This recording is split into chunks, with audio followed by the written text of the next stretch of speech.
In his first start.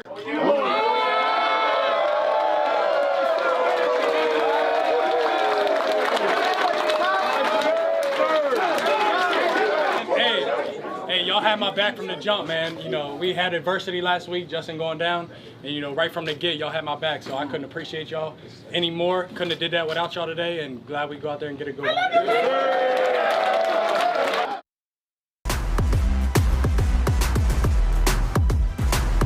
You know what time it is. It's time to dive deeper into three specific areas of that 30-12 Bears win over Las Vegas. Welcome back to GN Sports. So we start with that kid's performance. We didn't see Bagent really stretch the field today, JP. Maybe that comes next week, next Sunday night. But he did a great job at taking what was given. His quarterback clock, the progressions were impressive for a first NFL start. And he hit some tight sideline windows out there, too. Love seeing it, man. He's got everything that you want out of a young quarterback. And for me, it was awesome to see because in your first start, I know it gets a little bit shaky here and there going into your first NFL start, but he looked so composed, taking what the defense was giving him. And listen, Chris, the defense is going to dictate what you have to do. Like if you're going to take shots down the field, that might happen next week if he gets the opportunity. But if not, he is smart with the football, gets out of trouble when he needs to, and did not look like he was making his first NFL start today. Hats off to the young man. With all the pressure on him, he came out and got a dub.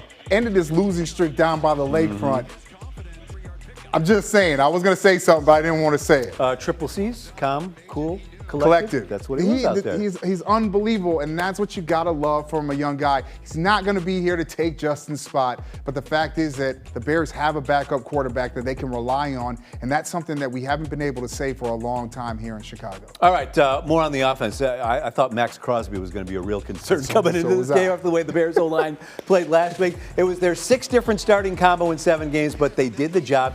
Deontay Foreman, Darrynton Evans performed like starters instead of, the first and second stringers rather than the third and fourth. And here are the Bears rushing totals the last 4 games. 171, 178, 162, 173 today. I tell you, I saw it early on. You know I'm going to preach it every single week, man. I am the resident running back here at WGN. It goes down to getting the running game going. They were running it inside zone. Listen, you watch at what Foreman was up to and also Evans. Both guys running hard, but finding ways to get to the outside. When you have a guy like Max Crosby, what you want to do is you either want to run it at him or get him stretching where he has to run the whole entire field to get tired. That's what they did. They took advantage of running outside, getting to the perimeter, and then making it count and running hard. Yeah. Both guys. Love seeing Foreman getting his 3 touchdowns. A little bit of nastiness, a little bit of attitude there.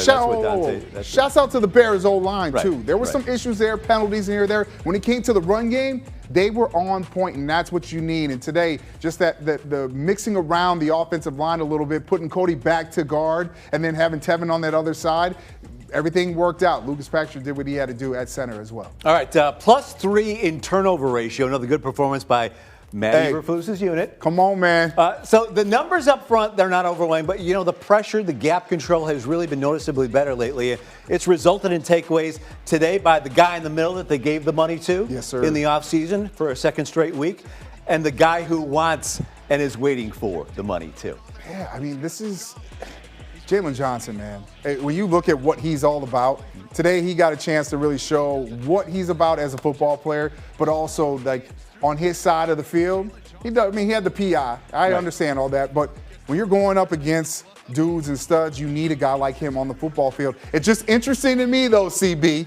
We're used to this here in Chicago, right? What happened last year? Yeah. Don't get rid of good players. It's hard not to. Yeah. It's hard not to. But I think Ryan Poles probably already has his mind set up of what he's thinking about, and we saw this last year with Roquan. Now it could probably be the exact same thing with Jaylon Johnson. Listen, I don't know if you want to pay him that money. If you can come up to some type of agreement, a middle ground, maybe that's going to happen. But there is somebody out there right now, CB, that will pay the man. Yeah. And that's the tough part when you can get back. But stop giving away good players. 1 career pick before today. That's probably the one thing. One of his but you're going up against dogs every day. Come on, man. Bears defense is a lot of total of 4. Don't yell at me. I'm not yelling at you. 455 the last 2 games. That's the total amount of yards the last 2. 114 rushing yards over the past 3. Real quick. This wasn't planned. No. But I'm fresh out here. No. Fresher than me. Also, a shout out to Jaquan Brisker, man. Oh, he's a stud. Yep. Can he stay healthy, Yeah, though? tape If he him up. stays healthy, Tape him up. man, he is